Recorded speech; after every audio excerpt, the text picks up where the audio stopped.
ไปต่อที่กลุ่ม A หากลุ่ม C บรรดาทีมในราวลีก2กลุ่ม C สโมสรห้องรอการไซจากแขวงจำปาสักเอาชนะสโมสรฮักแพง2ประตูต่อ0ไสยวัฒน์วันสวัสดิ์เมา2ประตูเฮ็ดให้ห้องรอการไซชนะ2นัดรวดเข้าสู่รอบ8ทีมสุดท้ายขณะที่ PM เซกองและทีมฮักแพงแข่ง1นัดเสียทั้ง2ทีมไปรุ่นเข้ารอบในนัดสุดท้ายซึ่งจะพบกันวันที่30ธันวาคมนี้เวลา 15 โมงที่สนามกีฬาแขวงสารวันกลุ่ม B สโมสรสุริยวงศ์เอาชนะสโมสรเอกลักษณ์2ประตูต่อ0บุญทวีเกตมาลาและสุขจินดานัทผาสุขยิงผู้ละประตูสุริยวงศ์แข่ง1นัดมี3คะแนนเอกลักษณ์2นัดมี3คะแนนปกสแขวงสารวันแข่ง1นัดยังบ่มีคะแนน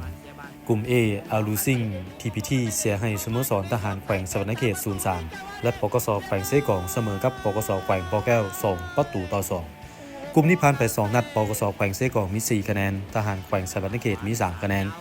ปกสแขวงปอแก้วมี2คะแนนและโรงงานอาลูซิง TPT มี1คะแนน